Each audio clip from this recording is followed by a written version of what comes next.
Okay, I am live. Good afternoon, good evening. If you are coming in, be sure to grant StreamYard access to you. Just go ahead and click the button so StreamYard can see who you are. If you are joining me for the first time, I am Yasheka, Coach Yasheka, and I am your dating one-on-one coach. And thank you so much for joining me. So I am streaming in a couple of places today. And so, yeah, so we're going to get right into it. So let me go ahead and make sure that I am live as I stream through different platforms.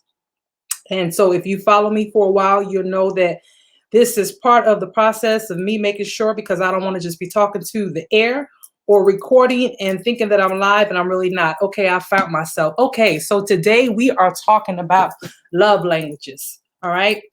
And so today is Wednesday. And so in my group, Ronnie and Yasheka's dating discussions, on Wednesdays, we like to do Women's Wednesdays, right?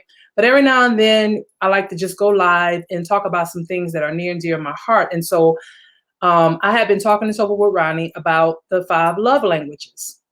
And so I know many of you out there in the world have read the 5 love languages by Dr. Gary Chapman. And now this book has been around for probably about 20 years. And so since then, he has written many books, to include one of them that I've read, The 5 Languages of Apology, which is a really good book because it really teaches you how to apologize to people. And just like the 5 love languages, you know, sometimes people don't really hear you when you say, I'm sorry, just verbally saying it. They need to be told a different way. And so that book also allows you to express it in a different way. So today we're talking about the 5 love languages. And do you really know your love languages or your partner's love language? So today, the 5 languages. Number 1, words of affirmation. Okay. Now, this is the reason why we need to talk about this. In order for you to really know how to express your love to somebody, or for someone to express their love to you, they have to know how to love you. They have to know what really floats your boat, how to get next to you, how to understand you. Okay. So part of knowing yourself is knowing how to allow someone to love you, how to get someone to understand you. Right. So knowing your love language. So for you, if your words of affirmation is how a person gets next to you or love you, then you need to know that.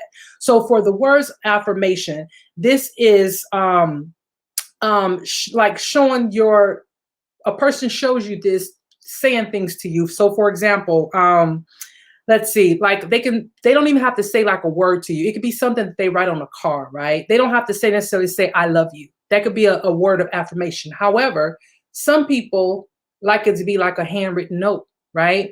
Or you guys remember when you were kids and your mom fixed you a lunch, and when they fixed you a little lunch, they would put like a little note in your lunchbox so that you could read it, you know, when you went to school in the day. So when you open your lunch, it'll be like a little motivation in the middle of the day or whatever, right? That would, for little kids, they wanted to see that from their mom. So for them, that might be what made them, you know, be motivated for the rest of the day. So for some people, those type of things are what they need from their partner, those type of words of affirmation. And again, it doesn't always have to be verbal. It could be a written note, or it could be encouragement, or it could be noticing things that other people don't notice. So for example, you know, women like to change their hair color, right? If your partner notices that your hair color is different, you know, complimenting them on that, or noticing that their hair is different, or that they've changed their hair, right? Showing those things. Or if they weren't feeling good, you know, picking up the phone and say, hey, honey, how are you feeling? Is your stomach better, or something like that? Those are words of affirmation, right? It doesn't always have to be I love you, or I care about you, or anything like that. It could be those small things, or those things that show that you care, or notice the things that other people don't notice. All right. That's number 1, words of affirmation. Okay. Number 2, quality time.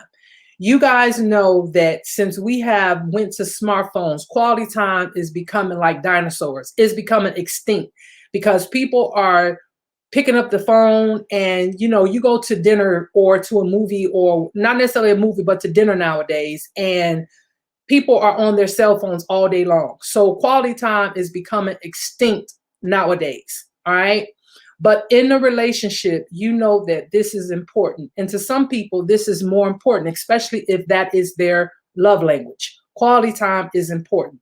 So when you have a partner that they feel love or feel a connection through quality time, you need to make it a priority to show that person through quality time that you're there for them. So if you need to, make the adjustment. If this means you getting up a little bit extra early, so say for example, that person has to be at work a little bit before you. So you say, okay, I'm gonna sleep in, and you get off work later than them. You might need to get up a little bit earlier with your partner in order to spend that extra quality time with them. Or maybe you could take your lunch break from work if you work within distance of each other, and maybe go take lunch with them or something like that. It doesn't have to be every day, but maybe some days or whatever.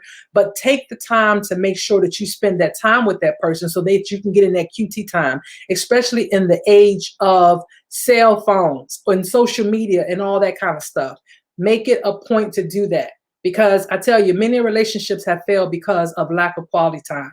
You know, people are sitting around watching TV. They're doing the whole, watching, what is it? The whole episodes on TV. They're doing, TV shows, and they got like 10 doggone seasons to it. They're watching all of it, and then they're doing it. One person is in one room watching one thing, and then the other person is in another room watching something else. Quality time is important, right? Even if that's not your love language, I believe quality time is important, but that's just my little tidbit or whatever. But quality time is important. So if your partner's love language is quality time, make sure that you're spending that time with them. And if that's something that's kind of hard because of kids or working schedules, then make it a point to schedule quality time. Make sure you schedule quality time. All right. Number 3, physical touch. Now, you guys know physical touch is not always sexual. Physical touch can be, a rubbing of the shoulder, or putting your leg on that other person, or giving them a hug, or giving them a kiss, or something like that, right?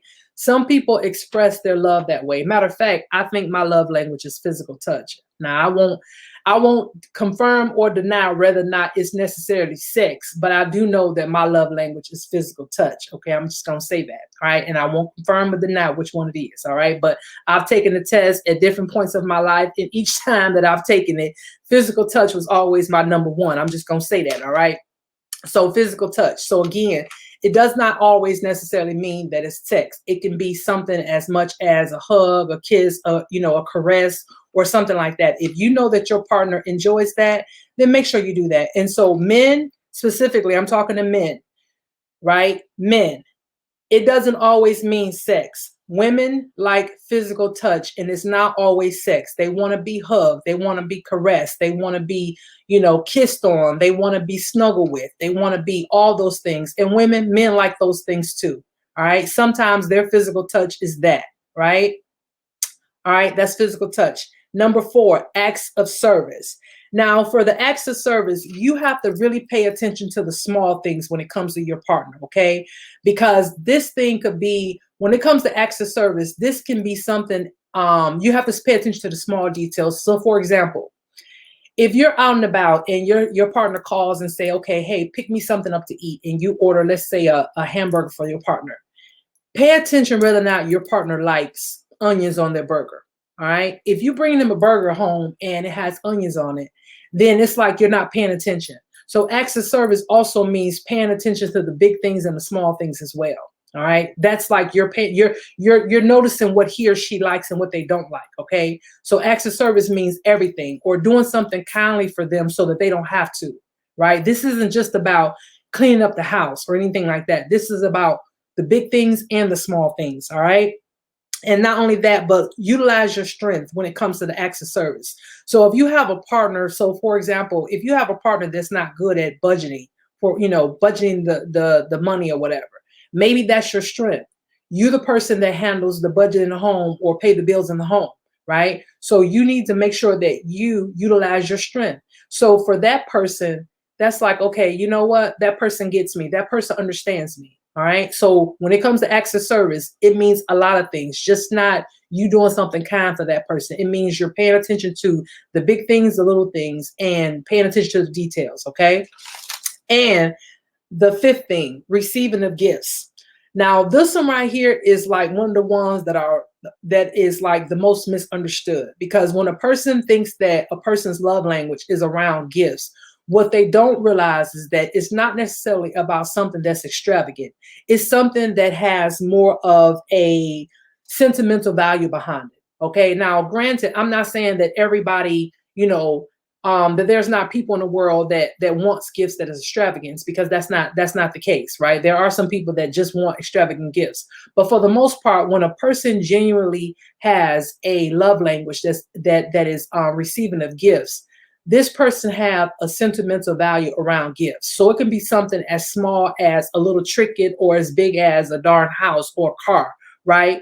What it does is the sentimental value is around it. So when you give them something, every time they look at that thing, they think of you, or they think of an occasion, or they think of a situation or whatever, and it makes them smile.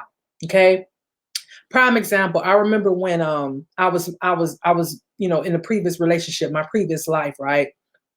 And my daughter used to always say to me that, what do you buy a person to have everything? And I used to have to explain to her, it's not about what you spend on me, because I don't expect anyone to go out and buy me the same things that I buy myself, especially a young person, right? Especially a kid. If you went to the store and bought me a pair of pajamas from Walmart, right? I'm going to wear those pajamas and I'm going to be happy every time I put them on, and they cost $15, $20 because of the fact that you actually went to the store and thought enough about me to even buy me a pair of pajamas. And that's what it's all about. You thought about me. You actually took the time out to think about me. And oh yeah, by the way, you actually bought something with pink in it, right? You really thought about me if you took the time out to buy me pajamas that had pink in it, because everybody that knows me know I like pink, right? So that's what it's about. It's not about something extravagant. They didn't have to be Cartier pajamas or Versace pajamas. They could have been Walmart pajamas, but because they had like this little pink ribbon on it, or this little pink heart on it, I was over the moon about it because she thought about me. Okay, so when it comes to receiving gifts, again, this one is the most misunderstood, and it's not about the extravagance of the gift. It's about the sentimental value behind it. So the reason why you need to know your love language is important is because of this. In order to really understand who you are in a relationship and what you're looking for, you have to know that about yourself. Now, one thing about it, and this is something that the Dr. Chapman talks about in the book, is that when you have a partner that has the same love language as you, sometimes that's almost like oil and water. It doesn't really mix, okay? Because if you are a person that, let's say you like gifts and I like gifts, right? And let's say that, it's a Monday and I buy you a gift, then I'm going to automatically assume that you knew to buy me a gift on a Monday. Okay. So it doesn't work. But if I'm a person that you like gifts and I like, I don't know, acts of service, and I buy you a gift and you're head over heels about it, and then you go off and you do some amazing things for me just because, or you order my sandwich without any onions on it, we're gonna be better accommodating of each other. We're gonna get along better that way. So it's best to find someone that has a different set of love languages than you do, because you'll get along better that way. Okay. But you have to know this about yourself, because if you know this about yourself, then you can better communicate to your partner what you like, what you don't like, what you desire, what you don't desire. Because I think one of the misunderstandings that we have about life is that people automatically know how to treat us in a relationship. And so something that we have to remember is that not everybody was raised the same. Not everybody understands the same thing. Not everybody's going to do things the same. What we deem, one person should do, that person look at it and say, hey, that's not what I do in a relationship. So if that person has a better understanding about what you like, what you don't like, what you want in a relationship, what you don't want in a relationship, and they find this out through your love language, then they have a better way of loving you. They have a better way of understanding you. They have a better way of meshing with you. You understand what I'm saying? If that makes sense. And so I'm going to go to the comments and see if there are any comments, right? Let's see. Comments and see. Y'all, I didn't mean comments, right? Okay, so I'm sorry about that. I didn't mean to go live on here or to make the comments show up, but okay. But anyway, I wanted to come on today and talk about the love language because I think that this is very, very, very important. And also, if you've taken the love language test at one point in your life, I think that you should take it again. And the reason being is because sometimes as we mature, I won't say get older, I'm gonna say mature, you know, our wants and our needs and our desires change, right? So things that maybe we desire or wanted from a partner when we were younger may have changed as we mature. So you can totally Google the 5 love languages, and the assessment test is free. You don't have to, I think you have to give up an email or something like that.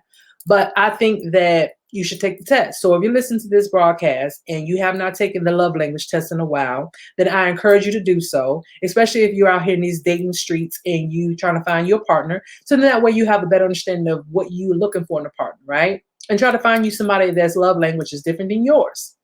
Okay, so if I have no questions, then I appreciate you guys for watching this viewing today. And again, if you are catching it on live, make sure that I know that you were here. Leave a comment or something like that. And if you are catching it on a replay, make sure to hashtag replay so that I can know that you stopped by and watched the video.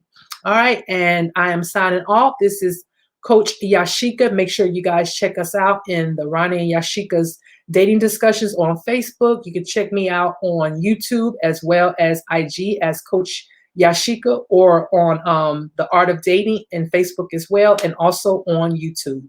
All right, I'll talk to you guys in the next live. Bye.